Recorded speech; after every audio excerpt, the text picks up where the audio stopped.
There's a pretty one, Ulysses.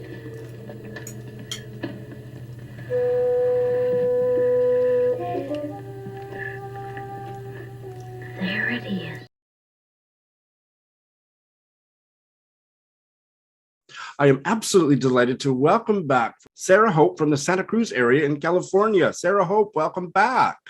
Thank you. I'm glad to be here. I am glad that you are here too. And we are going to talk about a quite new, it came out the end of August, I believe, quite new African-American novel, The Love Songs of W.E.B. Du Bois by Honorée Fanonne Jeffers, which you recently read and reviewed quite favorably.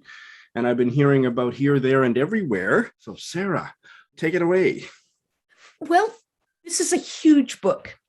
It's basically the history of one Black family in one small town in Georgia. It actually starts in Africa with the enslavement of one of the founders of the family line and then moves to the indigenous population that person winds up marrying into. The early history is briefer and it's more... So it's sort of given as occasional background pieces to the recent, the 20th century material is the most recent. It's a painful book to read. It's also got these moments of complete hilarity, which I find really, really helpful. It's 800 pages long. You have to make a commitment to read it. But what it really does is tell the modern history of the US from the perspective of a very diverse Black family. It's a Black family that also includes white people and indigenous people, but is predominantly Black. The members of the family range from people just struggling to get by to university professors. I've appreciated the way that it didn't make Black identity one-dimensional. It really tried to say, no, we're looking at a community and that community is huge and varied. Based on our first bite-sized book chat, I know that rings your bell. It does ring my bell. I love that. So W.E.B. Du Bois, for people that don't know who that is, can you just give like a sentence or two about who he was? And is he actually a character in this novel or just in the title? He is not a character in this novel. He's just referenced in it, but he's an early Black writer who wrote The Souls of Black Folk, which is one of the first books really looking at the treatment of African Americans in the US. And it's a seminal book. And I think in a way, this novel is titled that because watching the lives of these several generations of Black Americans is in fact like stepping into a number of his love poems with pain and with joy. Wow. And I see that the blurb describes it as a magisterial epic. Offline, you and I suggested it might be also called a family saga. So people that like family sagas would potentially enjoy this. So 800 pages, debut novel. Jeffers is, I guess, a very well-known poet. Okay. So there was a lot of excitement around this book when it was coming out because it was her first go at fiction, and it's an amazing first go at fiction. And she's also a professor at the University of Oklahoma. She grew up as a Canadian, I always get the Carolinas mixed up. She grew up in North Carolina and Georgia. And the story, you said, is mostly set, certainly the early American part of it in Georgia. And actually the whole thing is set in Georgia, pretty much. Oh, yeah. Very interesting. So plot-driven, character-driven? Character-driven. The central family is a present-day family. The most recent scenes in the book that come in at the end are set in the time when Barack Obama is running for president. So that's where our timeline that starts in Africa. And originally a mother and father and two daughters, and the father died younger than the mother. And so it's the mother, her daughters, it's a large extended family. So grandmother, grandfather, all kinds of aunts and uncles and cousins who appear. And part of what I really liked about it is that because it gives us the story of the family over a couple of generations, and because it shows us so many members of the family, it makes really clear the ways that family identity helps shape individual identity. Biographers always start with like 2 generations back from the person they're writing about, and it very rarely feels very connected. But in this novel, those couple generations back just feed in so well to who the characters are now. Parts of it are set in Chickasetta, Georgia, which is the small town where the family has lived for most of the time that's covered in the novel. The present day scenes with the mother and her daughters are set in Atlanta, Georgia. Both daughters actually go to a historically Black college. So there's also pieces of it set there. And there's really these interesting historical moments about the founding of historically Black colleges and the ways in which politics of race and politics of color played a role in that in a way that wasn't acknowledged, but was very significant. Okay, interesting. My mind keeps going back to Yagyassi's Homegoing, which charted, was it the descendants of 2 sisters, one that stayed in Africa and one that was abducted to America as a slave, and then traced through the generations. And she did that, as I'm sure you know, with kind of episodic chapters, little portraits of each generation, but it wasn't this overarching narrative. And this is a very comprehensive narrative. This one is very different, and thus it's 800 pages. And it's also fun because it moves back and forth in time enough that throughout the whole thing, you're continually learning new things about, the dozen characters or the 15 characters that are at the heart of this family. It's a delight to get to know people over time in that way. Was there anything that you didn't like about it? It is long, and it took me a long time to get going in it. But I am so glad I stuck with it. I sort of hit this point where if this doesn't pick up in 20 pages, I can't keep going. And it picked up in 20 pages and it just never let go after that. Okay, So that's a good note for me to not bail early. No, don't bail early. Okay, very good. Well, it sounds really interesting. So I'm definitely going to check it out, and it's a big commitment. So I'm sure that people that were on the fence about whether they were willing to make that commitment, I think you have teetered them onto the yes side. I hope so. It is so worth it. So Sarah Hope, thank you so much. Okay, you're welcome. Bill is back again from Nairobi. Hi, Bill. Hi, Sean. We're talking today about it's the newest Jhumpa Lahiri novel, maybe novella, Whereabouts, and it was published. Apparently it was first published in 2018, but then published again in April 2021. I don't know what that. I think it was originally published in Italian, wasn't it? And she translated herself. She translated her own book into English. I know. Linguistic prowess. So I have had one really good experience with Jhumpa Lahiri, and that was Interpreter of Maladies. And then I really disliked the namesake. So sell me on this one, Bill. I love Jhumpa Lahiri. I've read all of her books. There's something comforting in her writing that I can't explain. I try to sit down and write my thoughts on her books, and they never come out coherently. And it's more of an experience for me.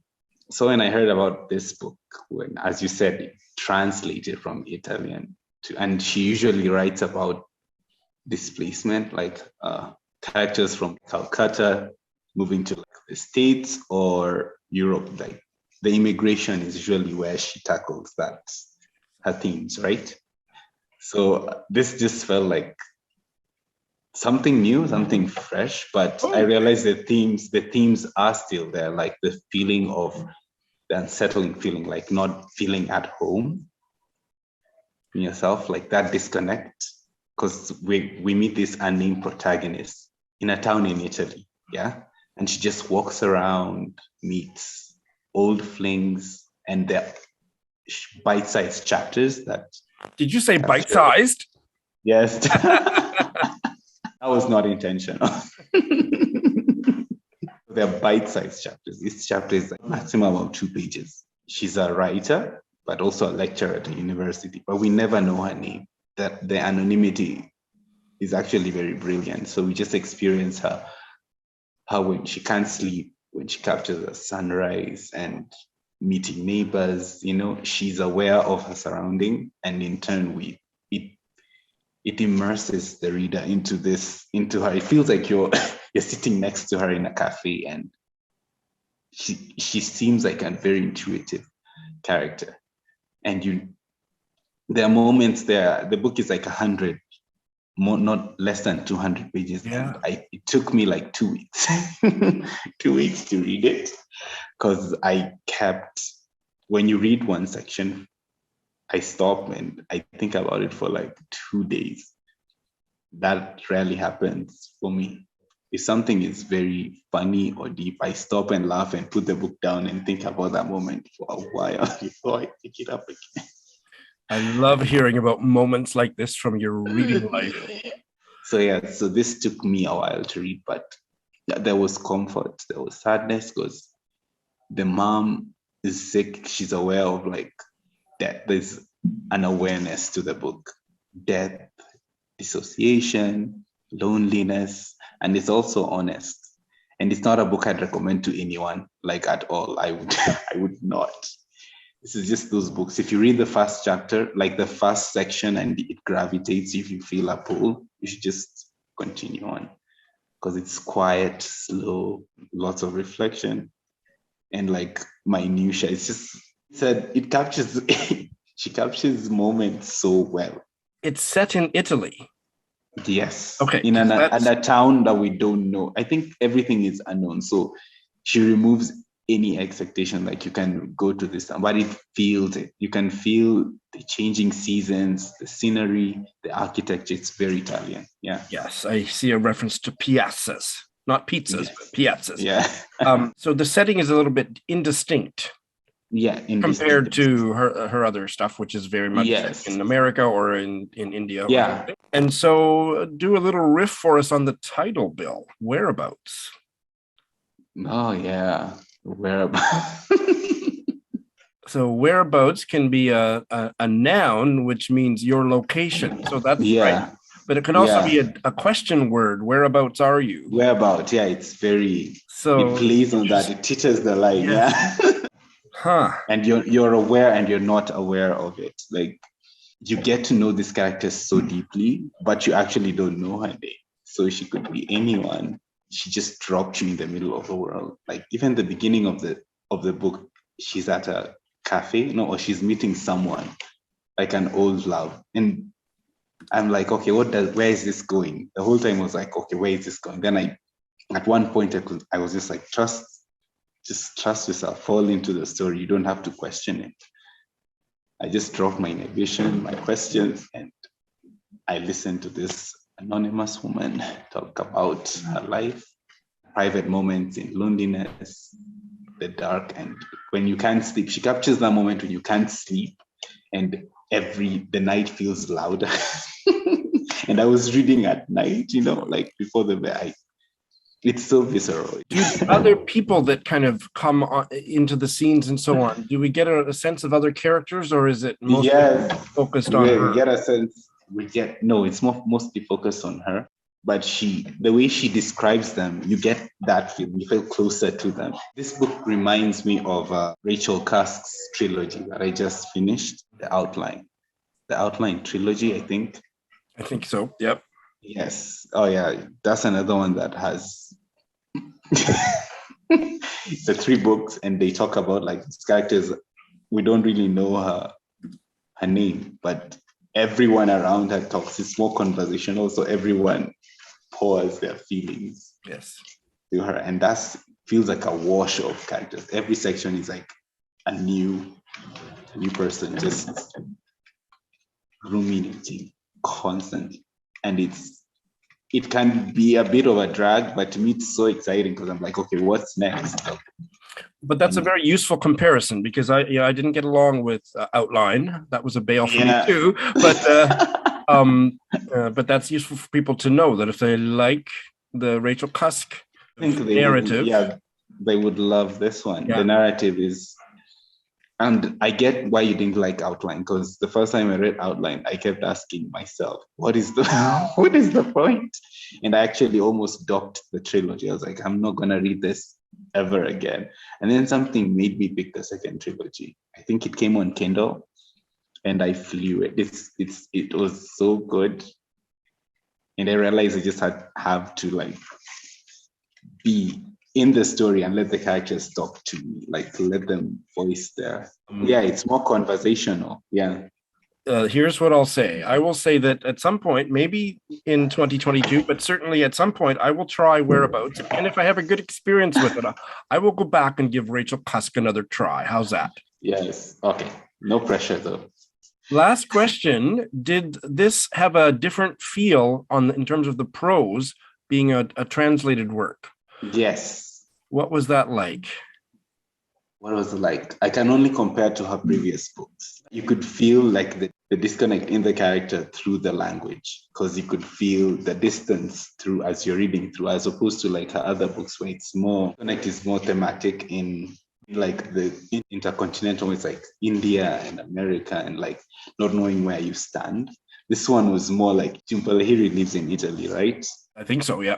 Yeah, I think she lives there, and you could feel, I think this is more of her story, her disconnect. It was more personal. The penultimate sentence of the blurb is, it brims with the impulse to cross barriers. Yes. And so I'm thinking about translation as a way of crossing barriers. Yeah. Yeah, very interesting. Well, thank you for telling us about it. I will give it a try someday. Thanks to you. Awesome. Looking forward to you coming back soon, I hope. Mishelle is here from her fabulous BookTube channel, Mishelle Litsy. Mishelle, welcome. Thank you so much for having me. It's great to have you here, and I would like you to do an elevator pitch for your channel. Tell us about your channel. Oh my goodness. Well, my BookTube channel is, it's kind of fairly new, but I'm still kind of figuring out what kind of niches that I enjoy. But what I will say about it is that I really read across a really diverse range of genres. I love literary fiction. I love female authored literary fiction in particular. I'm a big fan of nonfiction, particularly within the genres of, I really like books about anthropology and things focusing on biology and nature writing. Really kind of now tinkering into history as well. I'm still kind of finding my groove with the part of that I enjoy, but I have enjoyed modern history in recent times. And I also have a massive and long history with reading speculative fiction of all kinds, science fiction and fantasy. I really love when it kind of crosses over and you get those kind of philosophical themes. The thing that is important to me about reading, and I try to highlight on my channel, is I'm just a lifelong learner. I know a lot of people are like that, but I'm always just trying to expand my worldview and get more diversity and intersectionality into my thinkings. Well, I probably should have asked you to tell us the kind of books that you're not interested in. We could have done that for you reading about anything. That's fantastic. And we are here to talk about a work of nonfiction. It's a book that has been on my radar for just a few months because other booktubers and other people have been praising it. It is called Islands of Abandonment, Life in the Post-Human Landscape by Cal Flyn. Tell me what this book is about, Mishelle.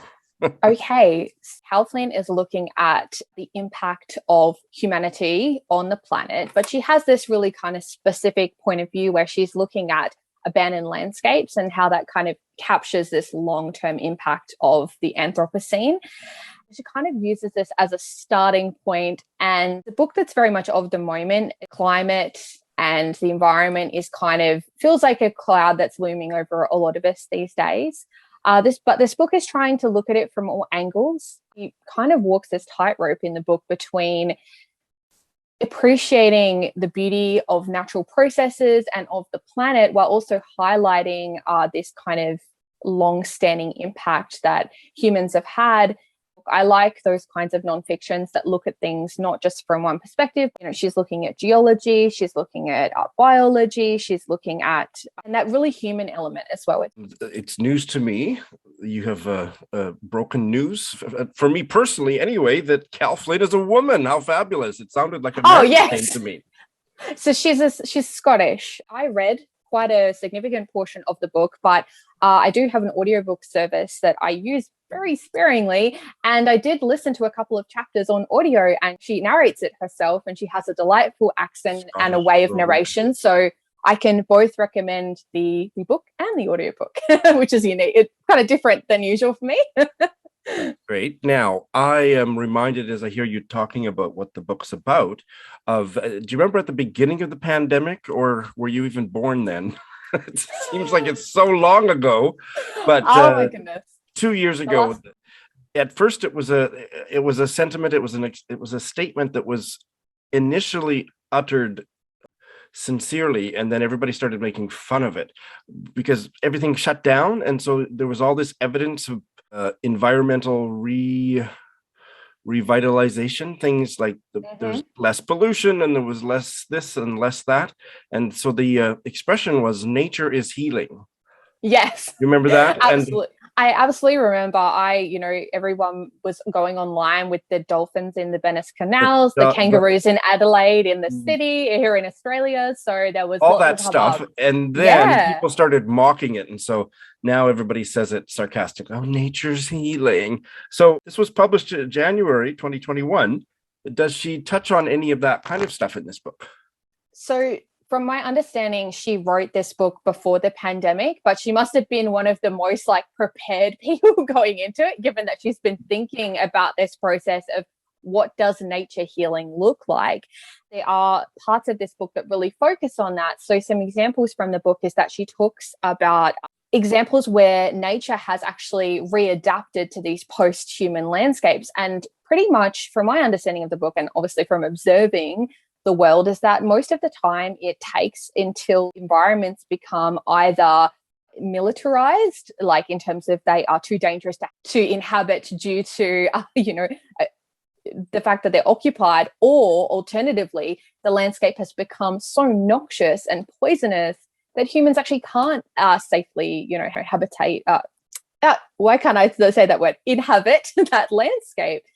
And so I think that when it comes to the pandemic, everybody's talking about kind of that nature regenerating. But yeah, there's some examples in the book I really enjoyed. There was a chapter about really focuses on urbanization, which I guess can definitely relate back to the pandemic in terms of everybody that has been, squashed in together and how that has affected us. But there's actually obviously a massive upside to urbanization in that there are massive amounts of land that are actually being reclaimed and are actually reforesting. And I'm sure you've heard about rewilding and wilding as this big movement. So a lot of that's happening naturally. And that is really, that is a form of nature healing itself. And it's really interesting to contrast the landscapes where that has been done kind of intentionally by humans. And I think Flyn kind of discusses that in a way of terms of looking at the difference between landscapes where humans are literally kind of playing God and kind of thinking this is how the biodiversity should run versus just letting the land go to fallow and just seeing how that process happens. So it's super, super interesting in terms of thinking about, I think this book really poses that big question of, if we're going to talk about nature as healing, what does nature even look like, after there's so little places on this planet that remain untouched? And yeah, what is nature? What does it look like? And it's not able to be defined in a way that's not been touched by human impact. She is an investigative journalist, so she is writing for the common person. This is not an academic treatise. It is accessible, well-written prose. Absolutely. Yeah. I think that she definitely breaks things down in a super accessible way. I'm certainly not someone that's higher educated in biology or anything like that. Well, this is great, Mishelle. You've done a very good job of getting a whole bunch of people interested in the book. And I hope that this little bite-sized book chat will send a whole bunch of new subscribers your way. Oh, well, thank you so much, Sean. I really appreciate that. So Margot from New Brunswick is back. Welcome, Margot. Hi, Sean. Thank you for having me again. Oh, yeah. It's your third time, right? Yeah. Third time's the charm. No, they were all charming.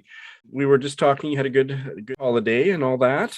Mm-hmm, yeah. Yeah. And maybe one of the highlights of your holiday was reading Claire-Louise Bennett's new novel, Checkout 19.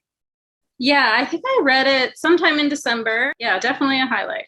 I'm a big fan of her first book, which I have the one with the gorgeous cover, not the other stupid one with the blue cover. But I have this one, Pond. Yeah, yeah. which I loved. So don't know a thing about Check Out 19.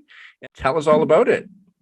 Yeah, so if you liked Pond, that's a good start. So I think she falls under the umbrella of autofiction. I think she kind of is considered that. And this is a novel, but kind of like Pond, it's not linear. It's not like she tells a story. I feel like she describes experiences. Yeah. And all of these experiences are kind of like the development of the artist. That reminds me of Pond. Would you say it's more fragmentary than Pond, or it's similar? I think it's trying to be more of a narrative, more cohesive maybe than Pond was. Uh-huh. So what she does is she returns to moments. It's all of these moments that come together that made her as an artist. And I keep saying her like it is Claire-Louise Bennett. I don't know that it is exactly Claire-Louise Bennett, but there's definitely overlaps with what I do know about her. Okay. You know, she moved to Ireland. She's English and moved to Ireland. The girl in the story does the same thing. And so like some of them take place in school. You know, there's a teacher, sort of the first teacher that sort of just, you know, notices her writing. She actually includes a story that she wrote as a young girl. There's a lot about her reading. And these moments, she spirals back to them. So like this moment with the teacher, like it comes up once and then, you know, later on it comes up again. And it's clearly she's trying to put together these moments that have made her into an artist. Does it circle back to a certain present moment, which is when she would be like around what age, or where was she in her life? I think there are moments where she's coming back to, yes, like a present time, and then looking back on her girlhood. Like in some ways, when I was thinking about this, I was thinking of it as like, you know, an answer back to James Joyce's The Portrait of an Artist as a Young Man. Like this is the female perspective on that. Okay, so it's kind of like, what is that word for a novel of artists? Bildungsroman is what's the one for artists? Kunstlerroman? Oh, yeah, I don't know. Something, yep, like that. It's an artist coming of age story. Yeah, like that formation of the identity as an artist. Okay. And there's a lot about reading. So there's these like wonderful passages about like you never step in the same book twice is one of the things that she says, which I thought was such a wonderful line. The name of the book that's mentioned in the synopsis is Beyond Good and Evil, which I should know what that is or who it's by, but I don't. Do you? It's Nietzsche. Oh, okay, that's why I don't know. Yeah, and that's actually where the title comes from, like the title Checkout 19. There is a literal story. She works at a grocery store and her checkout is checkout number 19. Right. And one day there's this old Russian man who shops at the grocery store frequently. And just one day out of the blue, he gives her a copy of Nietzsche's Beyond Good and Evil. As you do. As you do, yeah. And this is another moment that she circles back to a couple times in the text. And she sees it as sort of like, even though she's had no communication with him at all beyond like scanning his groceries, she feels like he has seen something in her, like that there's something about her something about this life of the mind or life of the artist that's coming about in her that she can't hide, right? Like even in the most mundane circumstances. But I also think there's something about Checkout 19. I'm thinking about her as a young girl, like something about 19. I was thinking about playing with that title as well. And I'm also thinking of all the other meanings of checkout. Yeah. Yes, exactly. Yeah. Okay. So if you like, I know you don't, but if someone really likes a plotty novel, this is like... Well, I don't mind a plotty novel as long as there's enough character development to move the plot forward where I'm still really can latch onto the characters, no problem. Absence of character work, no, I hate it. Right. I understand. I am more character too. And this is like, I feel like it's experiences. Like she's not trying to tell you a story. She's trying to inhabit experiences and help you inhabit those with her, which I think she was doing in Pond as well. I was just going to say, I mean, there wasn't really a particular through line in the disparate parts of Pond, other than that they all just revealed her character. So I loved Pond. Yeah. Yeah. So my guess is that you would also find something and check out 19. Like she, her writing is beautiful and it is interesting. Like she has these moments, like one of her boyfriends burns one of her stories and she says like burns one of her stories. Yeah, or throws it out or, something. And she says, he liked that I was a writer. He just didn't like that when I would write. It was cool to be with a writer, but her doing the work was actually like threatening or she's quite young, isn't she? Claire-Louise Bennett. I can't find anything. Like I tried to look up. Yeah, I don't think she's old. I think she might be, 30s. Yeah, I think so. She does have a Wikipedia page, and if anybody has her age, it would, and it doesn't. So I guess she's not public information. But yeah, I think she's pretty young. Did it remind you of any other books you've read other than her first book? I was trying to think about that too. Not necessarily. I mean, if she was to remind me of anybody, it would be almost more like an essayist. Okay. Yep, that fits. I haven't read the Irish writer Sarah Baum. Have you? No, I haven't. But what I've heard about her writing does remind me, especially her most recent novella, sounds almost like the same kind of thing, very kind of fragmented. And I may be misremembering it utterly, but what I think I remember is that it's kind of fragmentary and it's about the artist's kind of life. And that's Baume, Baum? That's right, Baume. And this is the one that I've heard about, Handiwork by okay. Yeah, Sarah. No, I have not read her. This contemplative short narrative, a daily process of making and writing, exploring what it is to create and try to live as an artist. So that, well, that might be a good companion piece for you, and I'd like to try it too. Yeah, and who she does not remind me of is Sally Rooney. I was thinking like how hard it would be to be a Irish woman writer right now because everyone would compare you to Sally Rooney. Well, no, she does not sound like Sally Rooney. I'm actually a big Sally Rooney fan, and that's fine. You're probably not. No, I love Sally Rooney. Oh, good. Okay, good. She's a Marmite Rooney. writer, and I have lots of wars on BookTube about whether she's trash or whether she's the goddess, which is I have the latter opinion. The person she refers to, who I've not read, is Annie Ernaux, the French writer. Oh, I'm just about to start one of her most popular memoirs.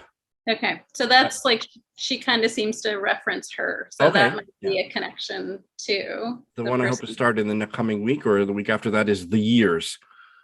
Yeah. The Pond was really short. It was about 170 pages. How about this one? It's not super long. It's 215. Okay, a little bit longer.